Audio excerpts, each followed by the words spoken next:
All right. If everybody could please take their seats, we're going to get started. I think there are a few more people who'll trickle in.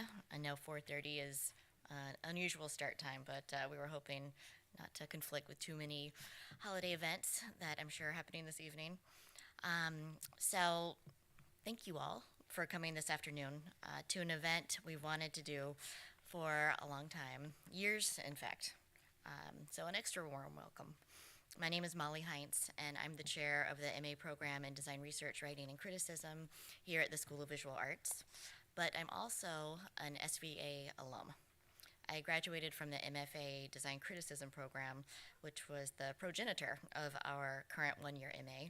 And I'm standing here with fellow MFA alum William Myers, who has gone on to found the Museum of 21st Century Design, co-sponsor of this evening's event with our department.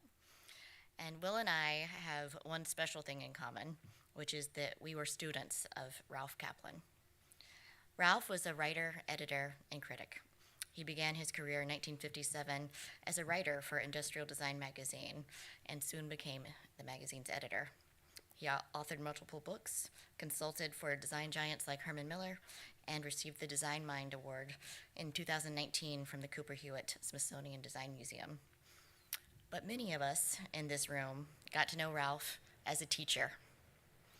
Ralph was on the faculty of the MFA Design Criticism program at SVA from 2009 to 2014, and even in that short time made a profound impact on many of us, and for some, I would say, altered the course of our lives. Ralph passed away in June 2020, and due to the pandemic, we had to postpone a student memorial gathering. As time passed, an idea evolved to create a lecture series in memory of Ralph that would allow his students, friends, and colleagues to gather and remember him every year, and also spotlight an emerging writer we think is operating in the spirit of Ralph. What a better way to keep someone's memory alive than to recognize them in others. So today we're going to hear from two people close to Ralph, Ayse Birsel, an award-winning designer, and Ralph mentee, I would say, and Ralph's daughter, Leah Kaplan.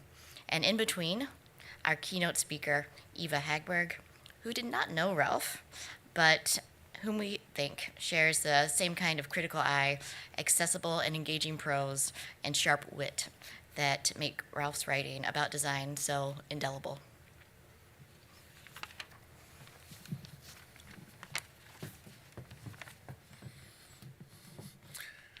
Thanks, Molly. Good afternoon. It's an honor and privilege to be here with you today, remembering Ralph.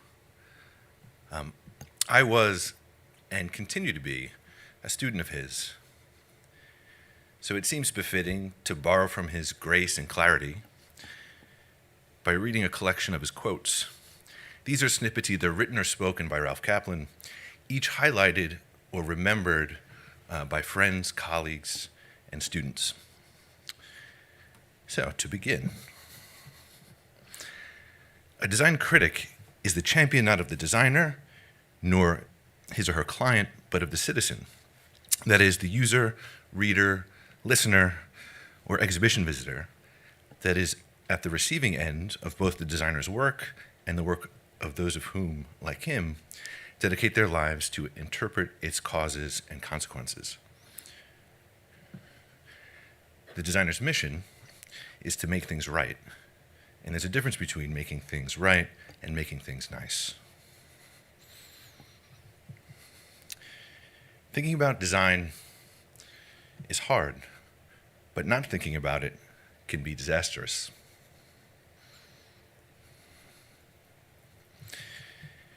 Nothing is more to the point than a good digression.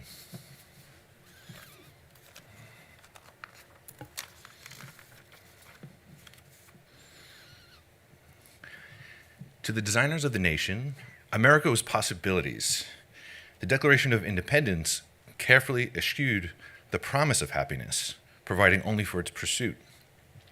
The framers, ahead of their time in design as in everything else, were concerned with process rather than the end product. Their designs were truly anticipatory, at once describing possibilities and protecting them.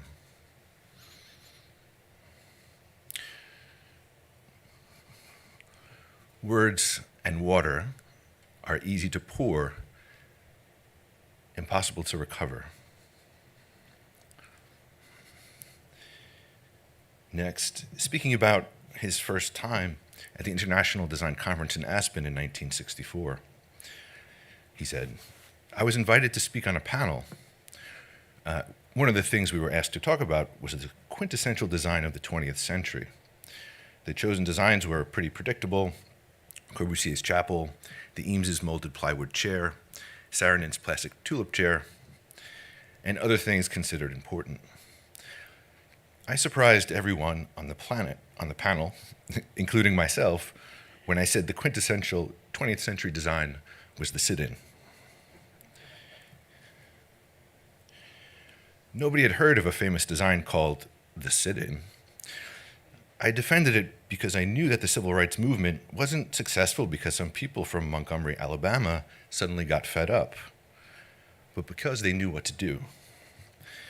Their aim wasn't to get a hamburger or service. Their aim was to close the restaurant until it was integrated. They sat there because the strategy had been designed long before, and they had been trained and taken courses in it. It was all premeditated. The whole civil rights movement was based on that, a design strategy. I realized at the time that for a lot of my life, I had known and recognized that the sit-in was, in fact, a design.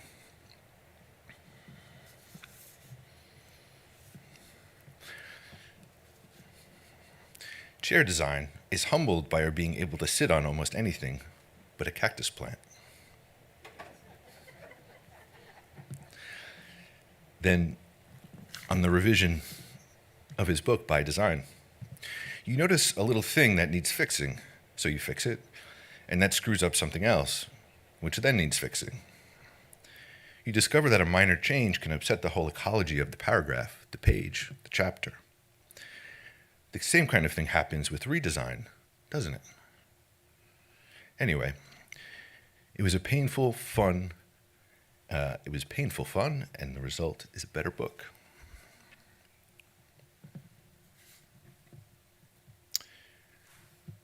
Finally, from 1964, one restraint from which designers are curiously free is the force of critical scrutiny. Except in architecture, there is almost no design criticism at all.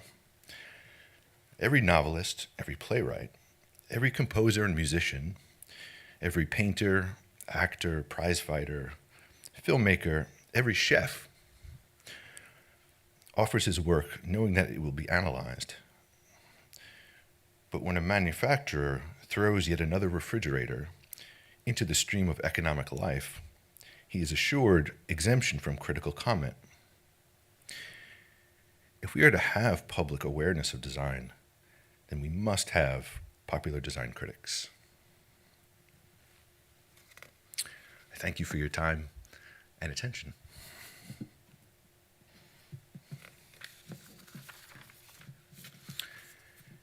Next, you'll hear from Ayse Birsel, a longtime friend of Ralph, and like him, someone who is rightfully credited for expanding and enriching design. Thank you. That was great.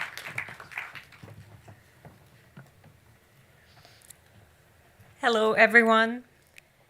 I'm Ayse Birsel, and the first time I heard of Ralph Caplan, I was a graduate student at Pratt Institute. And I don't know if Alan is in the house. Hey, Alan, you'll remember this. So Alan Chachnov, who's here, who's now the chair of Products of Design at SVA, Alan had invited Ralph to speak to design students at Pratt. And it was a brilliant initiative, but only 6 people, I think, right, showed up. And to Alan's dismay. But I was one of the 6. But I was too shy to say anything to Ralph, so I just listened to him, impressed. But then when I graduated, I went on to Cato Gobet.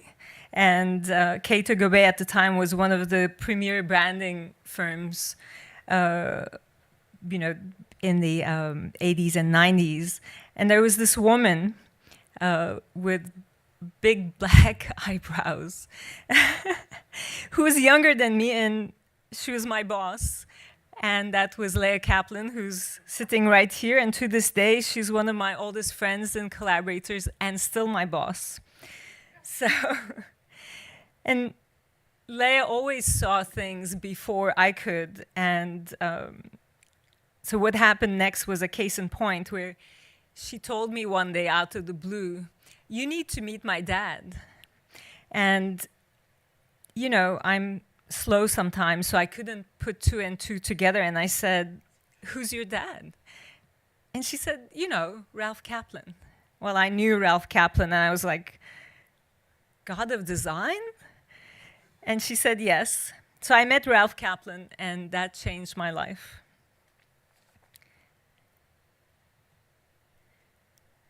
So when you met Ralph, the first thing you saw was this twinkle in his eye, and it was him seeing the beauty in every one of us. And then you would have his smile, even though Leah just told me. What did you say, Leah? My father never smiled. All right.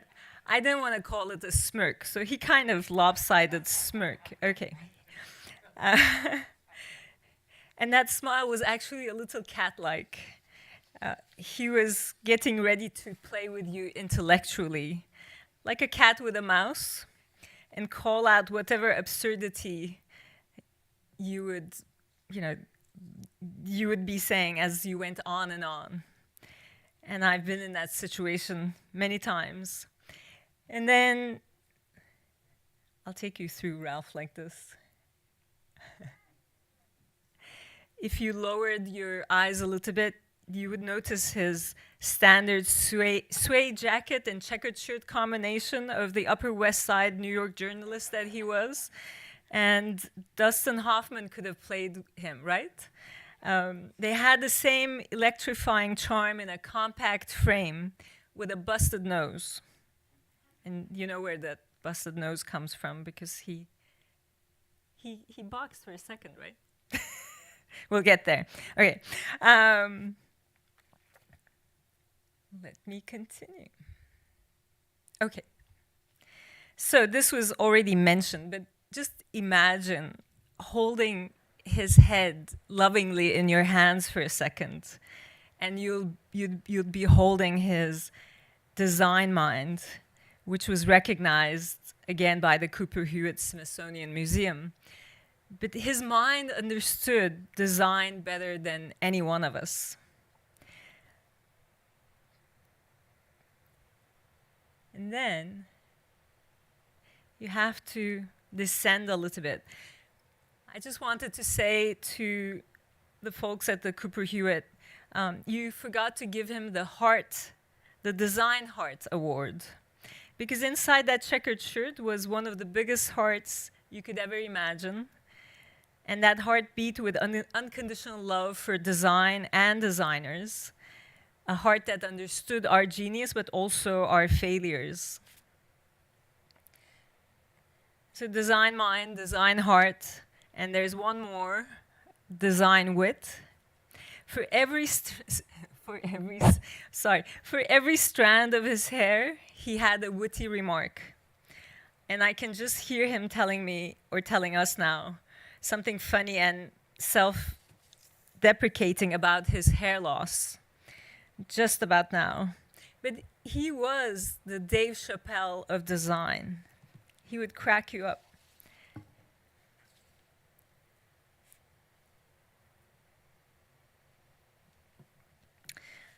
So let's talk about his spirit. Ralph Caplan was a truth seeker and teller.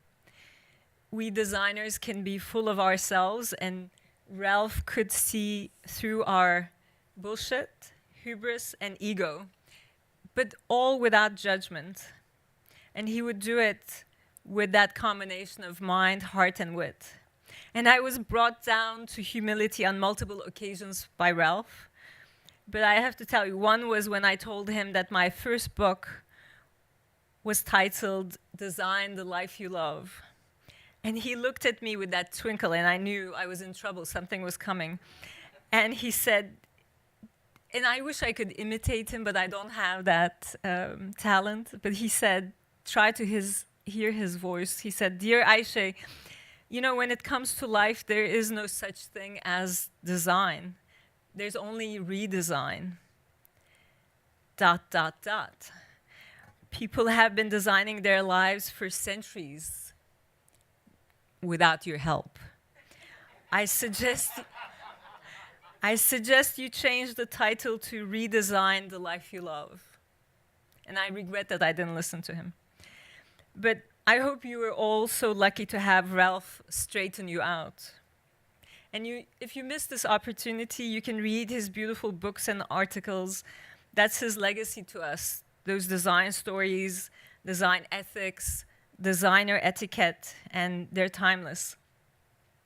Ralph's life was a beautiful redesign, one of those rare human beings who lived by what he believed in as a husband, father, friend, author, critic, editor, teacher, mentor. Thank you.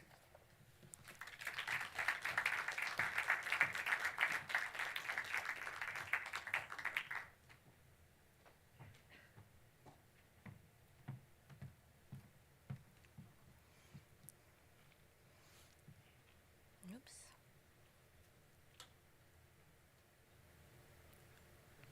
Oh, a few more. Oh, yes, sorry. Kaplan, giant of design. Giant of design. Yes, and there's the design heart. So I'm so pleased to be able to introduce our keynote speaker for this evening. I have known about Eva Hagberg's writing for a long time, but this summer I was lucky enough to get an advance copy of Eva's latest book, which is called When Eero Met His Match, Aline Louchheim Saarinen and the Making of an Architect, published by Princeton University Press just earlier this fall. And I took this with me on vacation this summer, and it was my somewhat nerdy beach reading, which captured the attention of my partner, who happens to be an architect. And if you hang out with architects, you know they like to flock together quite a bit. So this book and its title really freaked out all the architects I was spending time with this summer, as well it should, because Eva's analysis and research for this book was really remarkable, and even more remarkable was the double narrative she wove together in it, which combined the story of Aline Louchheim Saarinen, but also her own story of her own professional journey.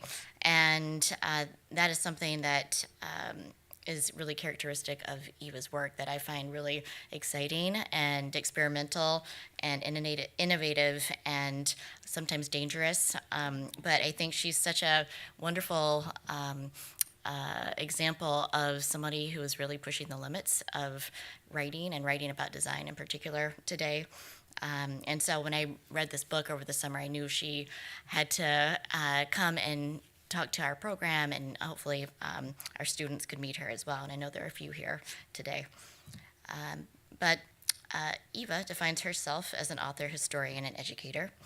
And in addition to her most recent book, she's also the author of How to Be Loved, published by Houghton Mifflin in 2019. She has published widely on design and architecture in publications like the New York Times, Metropolis, the Architect's Newspaper, and much more. She has degrees in architecture from Princeton University and UC Berkeley, and a PhD, I think, sort of self-designed, in visual and narrative culture from UC Berkeley. And I am honored and delighted to welcome Eva to the stage tonight.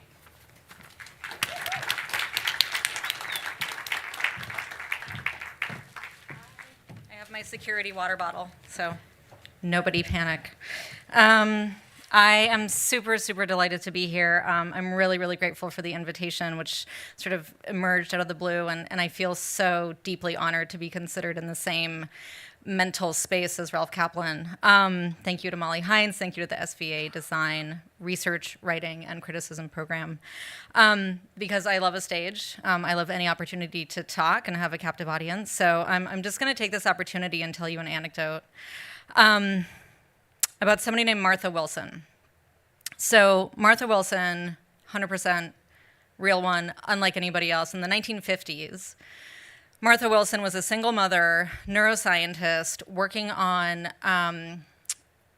the effect of brain lesions on the visual cortices of bush babies. So just picture single mother, 1950s Connecticut basement of a monkey lab. And a fun fact about her is that she met her second and last husband at this monkey lab, and he wooed her by coming up to her and saying that he'd cleaned her monkey cages, and also by having cleaned her monkey cages, which was amazing follow-through. They went on a date. They had dinner at this family restaurant, and they decided that very night to get married. So where in the world am I going with this? Just stay with me, bear with me. And they were together until he died, 60 or 70 years later. And Martha Wilson made a number of very important discoveries about visual cortices on bush babies over the course of her career. She was political. She was active in her local friend's meeting house. She was, after she retired, she was a prison docent, and she taught incarcerated people grammar and art history and history. She was like 5 feet, 2 inches tall. She was like 98 pounds soaking wet, as they say. She had 4 children, each of them wildly successful. She had 11 grandchildren, sort of wildly successful. And she died on her own terms at 92, about 2 years ago. I did not get to say goodbye. So my grandmother, Martha Wilson, was scared of absolutely no one. She was not impressed by anyone, except for one person in this world, Cousin Jane. And when I first became interested in design, or maybe, as a teen or as an undergraduate, or maybe before that, my grandmother told me about her cousin Jane, and she said, you should really meet her. She was very important in this world, but I was a teen, or I was an undergraduate, and I was super self-involved. And so I wasn't really that interested in cousin Jane. But I did meet her once in a hotel room in Boston, and she was pretty old by then, and so was Martha.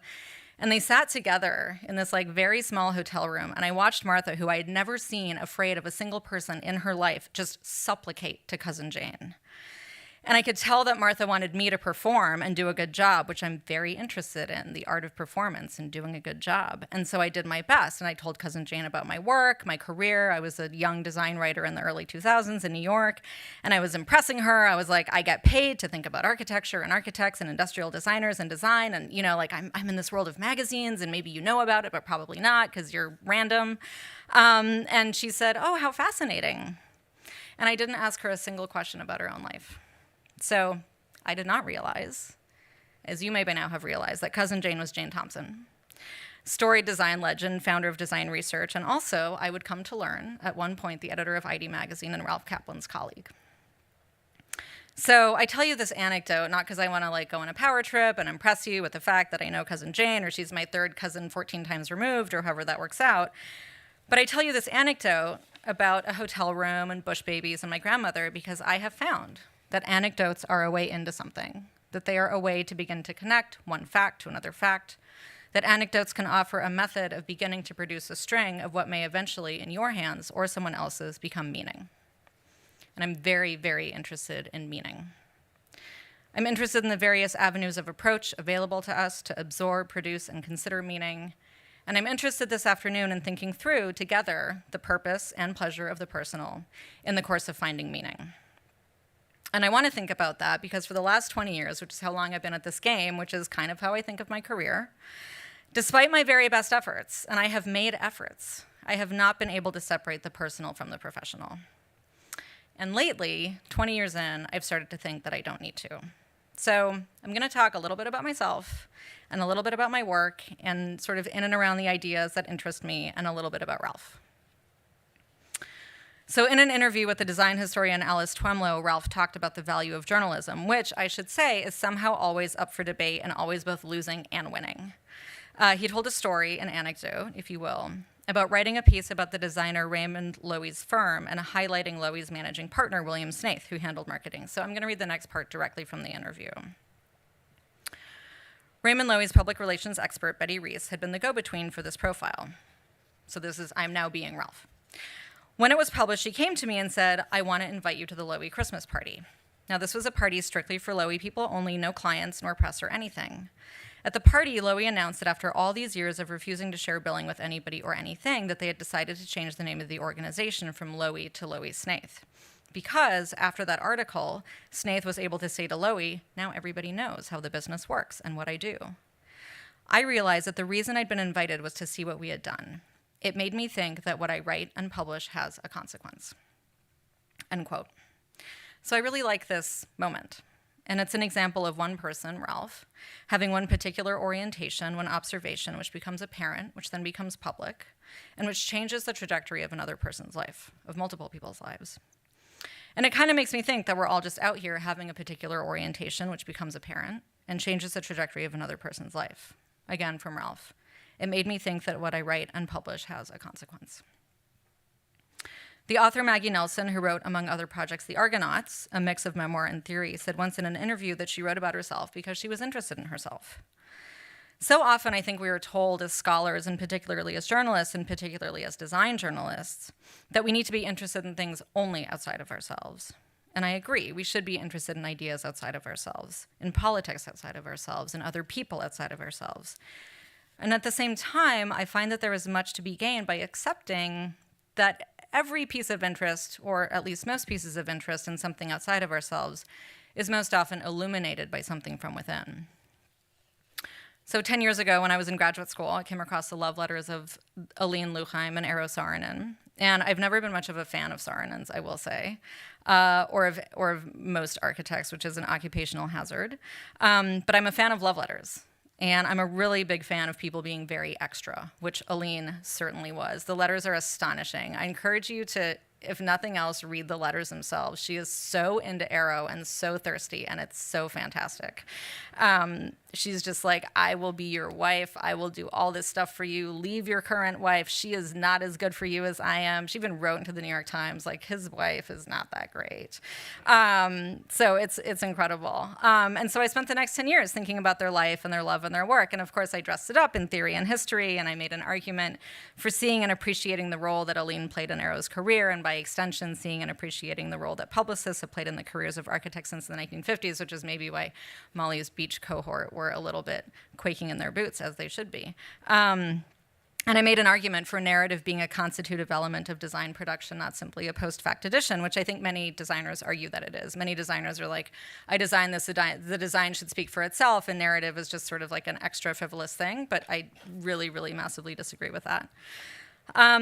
And I made an argument for what, the students here maybe have been studying for the last few years, and for what Kaplan did, which is to recognize the role of language and of narrative in design. And those arguments definitely drove my mind, and they drove the project, but they weren't always the most central driver for me. For, if you've ever written a thesis, the long nights fixing the index and rewriting the literature review and rereading the draft for the 647th time, and. So sometimes hearing that I was still working on this in seeming perpetuity, someone would ask me how a person could be interested in one topic or in one couple for 10 years. And so I would ask you now the same thing. How are you interested in design or visual culture? What is the thread of that interest? What anecdote does it tie itself to? I would imagine those of you that are students, that your professors or the people you look up to, which may be an overlapping category but may not be, I honor your path. Those whose careers you want to emulate may seem as though they have a few driving interests, but it has been my experience and observation that most people have one. My driving interest in all of my work, which has spanned essays and blogs and probably ill-advised podcasts and memoirs and works of criticism, and now my most recent book of history, is in figuring out how people begin to produce and occupy the liminal space between who they think they are and who they articulate themselves to be. So this keynote, this project, is part of that drive for me. There's who I believe I am, which is a person sort of floating around and probably an imposter and someone for whom things have happened because of rare and non-replicable accidents of fate and happenstance. And then there's the person that I want you to think I am, rigorous and really thoughtful and methodologically driven, not an imposter at all. And of course, the truth is that I am both. And I'm the latter because of how much I am the former. There's this kind of alternate fantasy world that I sometimes think about, which is this make-believe world that I thought was waiting for me until I finally realized it wasn't. And it's this world in which we treat ideas as isolated. We treat ideas as though they exist in silos, that we spend years of our lives thinking about something because it's like abstractly important and we just know it's important. And I've never met anyone who actually works or thinks like that. If any of you do, please see me afterwards. I would really like to know how that works. So the plural of anecdote is not data. But great news, I'm not here as a scientist, I'm here as an artist, and as someone who is inspired very deeply by what I learned about Ralph Caplan. I learned about his irreverence and his seriousness, and as I was starting to develop this talk, Molly sent me an archive of some of his work. There was 10 Ways of Looking at a Building, which was a collaboration with Seymour Quast, Notes on Attention, a project for Herman Miller, in which he outlines the difficulties of visual pollution, which really seems incredibly prescient. Kaplan was very clearly a visual and intellectual omnivore, someone who took great delight in the world both as it was and as he saw it, and I would like to take a page from his book. So, in thinking through this, which we're doing together right now, I want to propose that there is both pleasure and purpose to the personal. The purpose, I think, is somewhat easy to define. The personal is a way in, the personal is political, the personal finds us, and we find the personal. But what about pleasure? Because pleasure is something that Kaplan really seemed to find. I feel like there's been kind of a vibe shift recently, and it's one that makes me feel sometimes like I am 12,000 years old. And the shift is that pleasure or joy, as my friend and colleague Amal Andreos talks about frequently, seems to have become really loaded in some way that doesn't quite track for me. So it's either necessary or it's frivolous. It's either all we're fighting for or to be avoided in service of the cause. And in every seminar that I teach, I assign a piece by Adrienne Marie Brown called The Inches, which was published in Harvard Design Magazine. But what I want to do is assign her book, Pleasure Activism, which I read during a time where my life was almost completely devoid of pleasure, so empty of joy that all I could do was shop and shop and shop at the Walnut Creek Nordstrom, putting sweater after sweater on my credit card. I also just put this sweater on my credit card, so not everything has changed. Trying in vain to feel something, anything. I loved pleasure activism because it seemed to understand the context in which I was living, and context, of course, is everything. And I also loved it because it made me feel good. So what then is the pleasure of the personal? For me, I like to know everything about everyone. I want to ask question after question. I want to know everything. I don't believe in the concept of TMI, which is why I named this talk after the idea. And if someone wants to tell me something, I want to hear it. I never am like, oh, I wish I hadn't heard that. I'm like, tell me more. I want to know more. I want to hear about your childhood. I want to hear about your sex life, the bad and good dates you've been on. I want to hear about your mom and how she talks to you and how she used to talk to you and how that makes you feel about your own daughter or your own son. And part of that desire is that I want resonance. I want to feel less alone in the world. I want to feel less caught up in an object or on the pursuit of vainglory. And I think of Roland Barthes' book, A Lover's Discourse, which is mostly about waiting and longing. I remember a seminar that I took about a lover's discourse in which we talked about resonance, which is far beyond relating. Resonance is something more than that. It's when two notes hit at the same time and create a third effect. And it's something that I felt and that I want to feel with Ralph Caplan's life. It seems to me like he had a lot of fun. And like he loved what he did and cared a lot about design, from his first accidental job, as he describes it, as a packaging critic for ID magazine, to essayist, to critic, to more. Please read his book, Cracking the Whip. His life makes me think about the pleasure of loving what we do and caring a lot about design. Because I think that beyond the personal, that is one thing that ties us together, that spans time in particular avenue and process. I care about design and architecture because it affects all of us, which maybe sounds simplistic or trite. But how often do we really remember that? I care about architecture because my dad used to live in this condo And the front door opened in such a way that it would directly block an access point to the kitchen, which was sort of L-shaped. So if you came home with grocery bags and you opened the door, you couldn't go into the kitchen. You had to go all the way around. And every time we did that, we would say, oh, architecture. My dad doesn't live in that condo anymore, but I spent my first significant time with him there when I was 18 and home from college for the summer. And that condo and that moment is how we got to know each other and got to bond after years and years of absence. And when I think about that door, if it had been differently designed, we would have had less to bond about. I care about architecture on a sort of larger scale too. Like, I always want to know where the money comes from and how much eminent domain was used. I care about funding and donors and tax write-offs. I'm very interested in these private museums like Glenstone, super building, very weird funding structure. And I care about greenwashing and the climate and the environment. I care about how someone feels when they walk into a space for the first or the last time. I care about where we're born and where we die. I think hospitals should have really good design. I loved the 2 nights that I spent on the antepartum ward at New York Presbyterian at 165th and Broadway.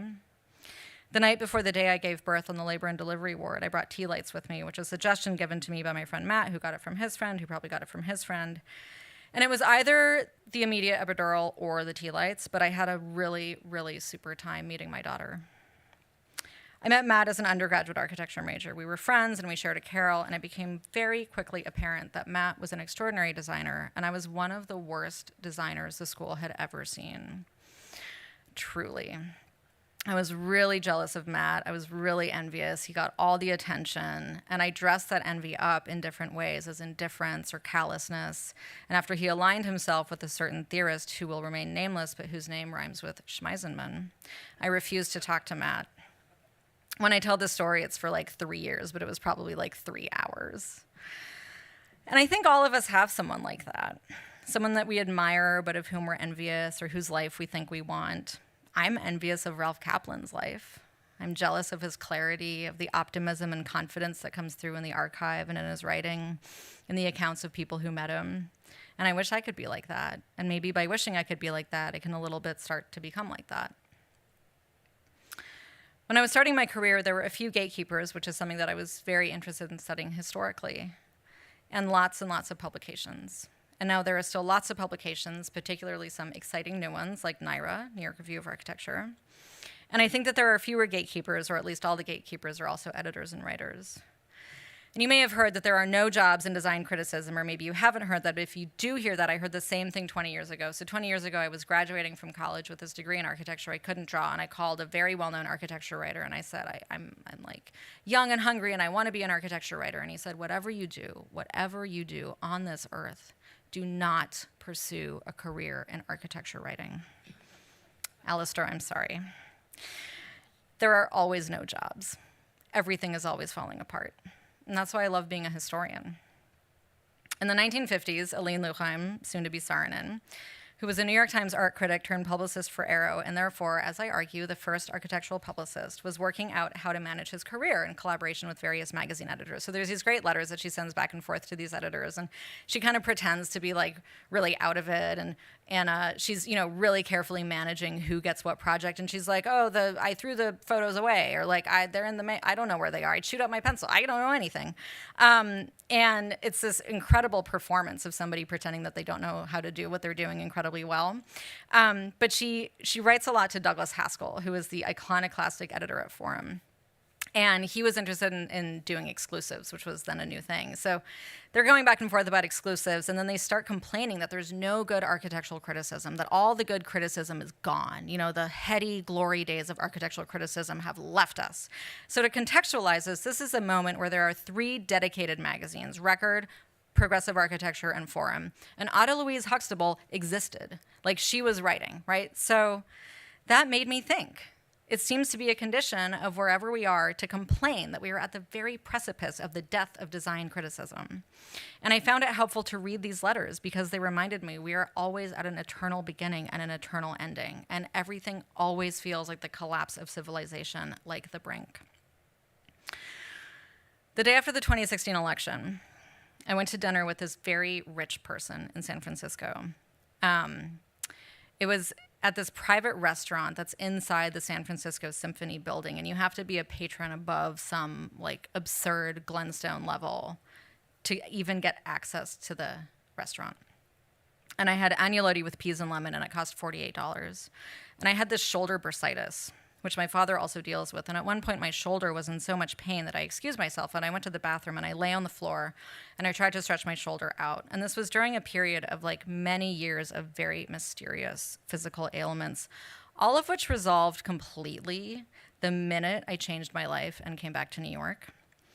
So there's this great poem by Rainer Maria Rilke, The Archaic Torso of Apollo. You must change your life. I guess I had the archaic shoulder of Eva. The shoulder bursitis was in many ways the least of my worries, but it was still a drag. But the bathroom was it was so fancy that it had a floor that I was totally comfortable lying down on. So I'm trying to give you context here, right? So I'm lying on the floor with my shoulder bursitis. And the room had really high ceilings, and it was very hushed, and there were these like really impressive looking pieces of art on the walls. And I just kept thinking to myself, like, Rome is burning. This is the end. And all I could think about was my undocumented students and my reproductive future. And here I was in this like tiny private restaurant, accessible only through extreme wealth, which I did not have, but I was in very proximate adjacency to, and it was the end of everything. There's this wonderful chapter by the philosopher Jonathan Lear in his book Radical Hope, and the chapter is about Plenty-Coup, the last leader of the Crow. Lear describes one of Plenty-Coup's last talks. When the buffalo went away, the hearts of my people fell to the ground, Lear says, Plenty-Coup said, and they could not lift them up again. After this, nothing happened. After this, nothing happened. I think about that line a lot and about that chapter, about the end of our understanding of a moment in time, about what it means for nothing to happen. And I think about breaks and ruptures, moments after which nothing happened. I have had many such breaks in my life, periods after which it feels like nothing happened, and I imagine that you have too. Sometimes these moments are cosmic, sometimes national, sometimes political, sometimes ecological. They are always personal. I am sad that Ralph Caplan isn't here anymore. That feels like an end to me, a break. I think I would have liked to meet him, would have gotten along with him. I'm glad to be able to be here so that I can try and fit myself into this little bit so I can fit myself a little bit into his lineage of design writers who were also openly human and improvisational, who were interested in doing things that mattered and making observations that maybe changed something here and there. But anyway, here we are. I have found it pleasurable just now to talk with you, mostly because it has given me a chance to try and put some sort of narrative cohesion around a series of ideas and questions that haunt me and plague me. I hope that we've been able to think a little bit together about the purpose and the pleasure of the personal, and I think that's a lot of what we do as design critics and as designers. Our jobs as critics is often to try and come in and layer some narrative continuity onto what we see. We look at a chair and at a table designed 5 years apart, and we say, oh, I see the designer's central concern is the relationship between modernity and postmodernities, or it's about trees. Once we've interviewed the artist, once we've written it down, they do not speak anymore. It's a strange phenomenon to be written about, and designers put their careers and their projects into our hands, so is it up to us to get it right? To say what they wish we would have said, or is it up to us to add our own layer of interpretation, of meaning, even if it's not what they saw? I think it's the latter. As design critics, I think we have a tremendous responsibility, which is to think as hard as we can about what we're looking at, to acknowledge that the work is probably personal in some way, to acknowledge that our reaction is personal in some way, and to try and take pleasure in what we're doing, the way that Ralph did. And if you've known me for a long time, it's a responsibility that I did not always take seriously, which is maybe why I try and take it so seriously now. I think I used to write mostly about things that I didn't like because it was easier to make a joke about something than try and appreciate it. But now I write only about things that I do like ideas and Rilke and Ralph. Maybe it's because my life changed, and maybe it's because I keep wanting my life to change. I don't really know. It's personal. Thank you.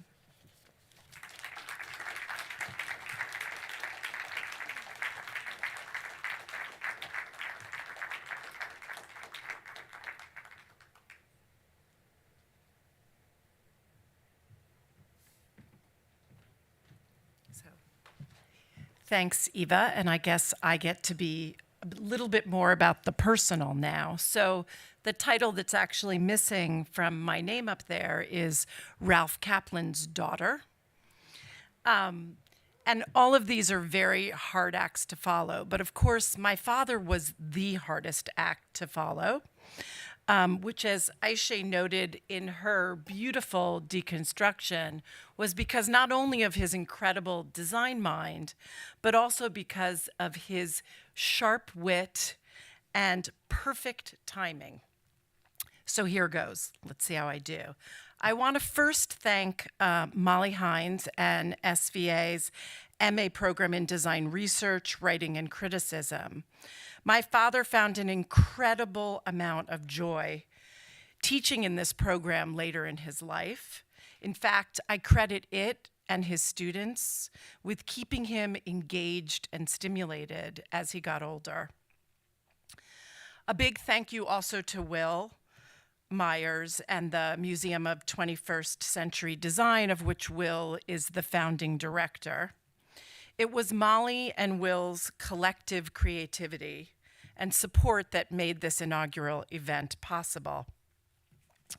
So I was on the phone with my stepmother, Judith Ramquist, the other day.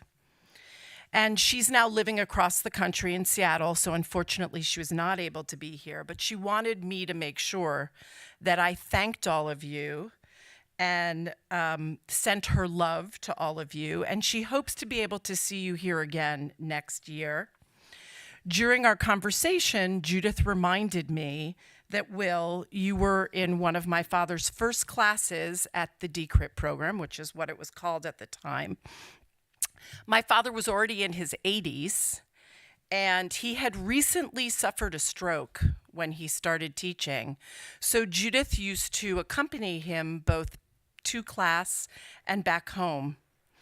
After his first day, he came out and he had all these resumes in his hands, and he said, and he was overwhelmed by the information that was in them. These incredible write-ups about books that the students had written, publications they'd been in, the jobs they held. And he said, you know, I'm going to have to really work hard this year. And as was my father's way, he did just that. Also, the following year, when Molly, you were also his student, and the year after that, and the year after that, and all the years that he was a part of the program. And he fell in love with his students and them with him, as I know Molly and Will can attest to, as well as so many of you who are here. Cordy Swoop, who was one of my father's first interns, Alan Chachinoff, with whom my dad just clicked right away, and he found so much pride in just knowing Alan. And then Ayse, who he thought of as like just another daughter. So all of you know, he was an easy guy to fall in love with. His sarcasm, truth-telling, and all. Because you see, my father had this incredible capacity to connect with people.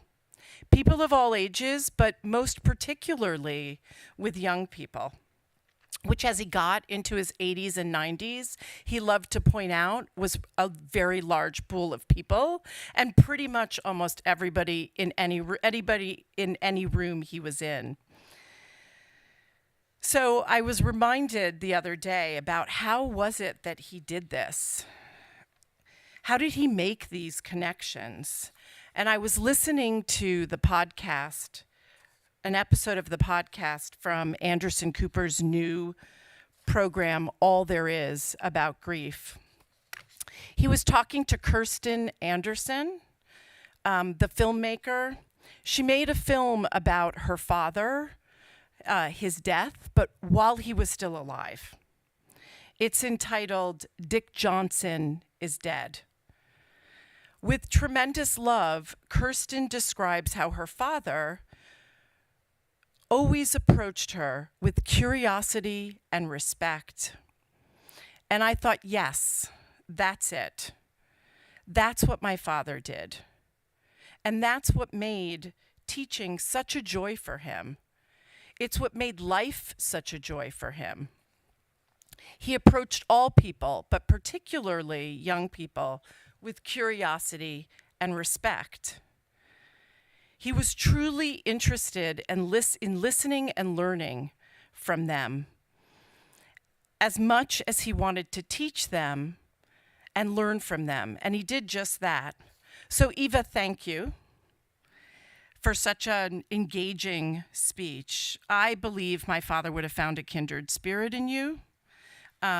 You talk in your bio about how you speak from the heart and the head, and that's what he also did. And it's part of what makes you the perfect inaugural speaker for this. Like you are many things, not one thing: a writer, a historian, a critic, a teacher, a consultant, and clearly a very attentive, engaging human who notes that the common thread of your work is a deep attunement to how the world is and to how it can be described. This, too, is so beautifully aligned with my father, who spent his life, sometimes reluctantly, being attuned to the world and helping us all to see it more clearly. And like you, my father was many things, some of them a little harder to imagine than others. So for one thing, he was a boy who struggled in school, in particular in math. He hated using slides during presentations. I'm sure some of you know this, but every once in a while he would. And he often shared this 1962 New Yorker cover illustration by Saul Steinberg, depicting the numbers 5 and 2 having dinner. He did this to distract himself from math class. He described that this was what he would do. He would sit there and he would make up stories about the relationships that numbers were having. It was like 2 was fighting with 4, while 6 was falling in love with 9, and maybe there was 8 over in the corner, all by himself. And he did this instead of focusing on the algebraic equations he needed to be learning, and instead engaged in story, in narrative, in his own mind. So there's kind of a long story that goes with how this behavior got him suspended and, believe it or not, landed him in military school. It includes an empty beer bottle being brought to school, skipping classes repeatedly, and actually participating in a play that he was never cast in. This suspension then led to what Ayse was kind of referring to about the broken nose. What he liked to tell people was a career in boxing. So instead of going to school, he escaped to Pittsburgh to a gym where, for just a few short weeks, he trained as a 16-year-old featherweight boxer.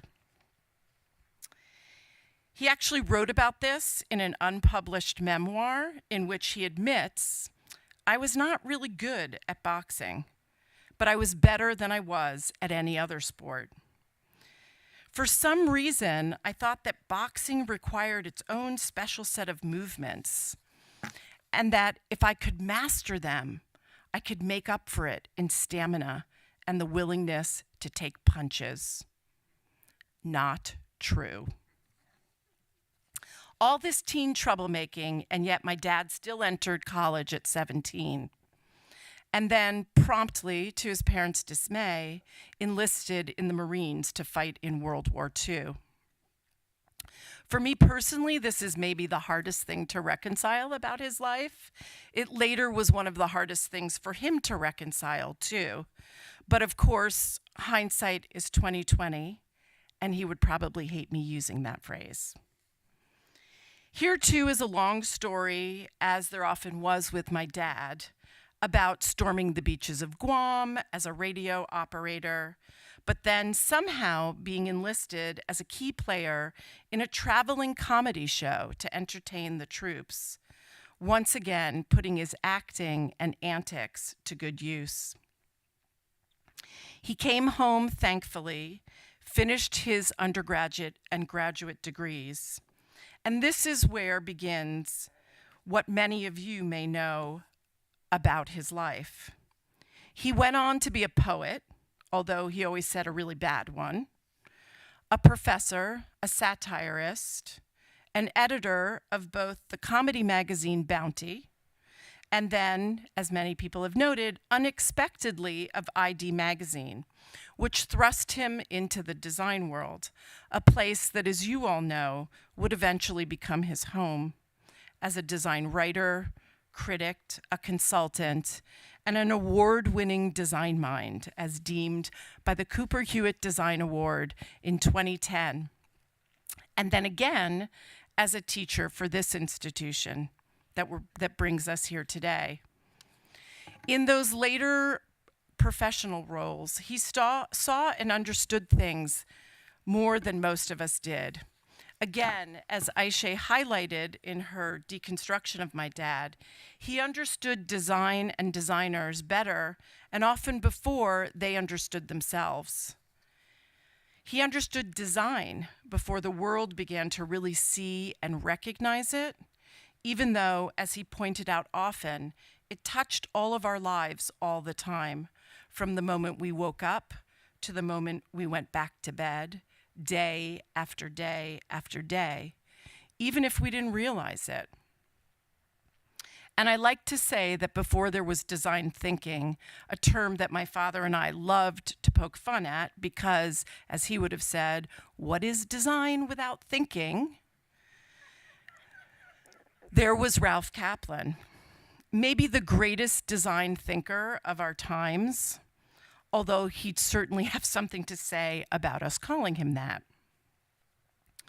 But for me, he was Dad, and he was a husband to my wonderful stepmother, Judith, with whom he shared his life for over 40 years. Eva, you could write a book about them entitled When Ralph Met His Match.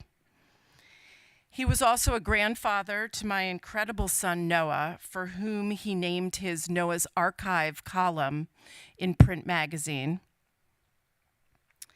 and a father to my lovely husband, Erman, with whom he shared many laughs, long conversations that Erman probably dominated, and incredible meals. And we, his close family, all miss him every day. And so we're honored to have this moment and moments like this in the years to come to remember him with you. His legacy in the design world is important, and it needs and deserves to be preserved. And so, as inspired by the filmmaker Kirsten Johnson, in her film, she says about her dad, "All I know is that Dick Johnson is dead. And all I want to say is long live Dick Johnson." So let's go to the lobby, raise a glass, and toast to my father. Long live Ralph Caplan, and may his memory be a blessing now and in the future. Thank you.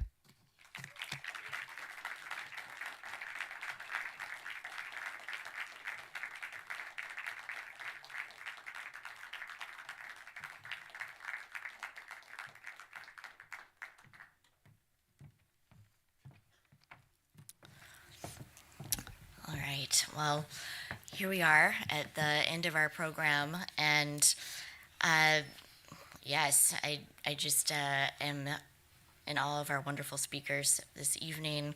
Thank you to Ayse, thank you to Eva, thank you to Leah.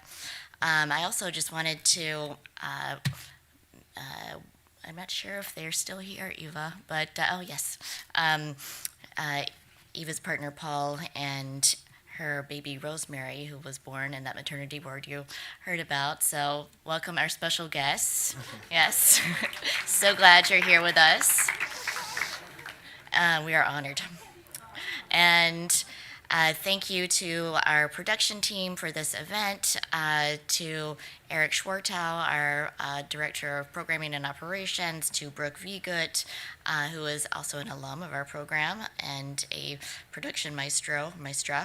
And I would be remiss if I didn't mention that Ralph's family gave Ralph's archive to SVA. I think Eva has had a chance to dig into it a little bit and made reference to it. And there's an excellent finding aid, and you can go peruse Ralph's work yourself if you like, anytime.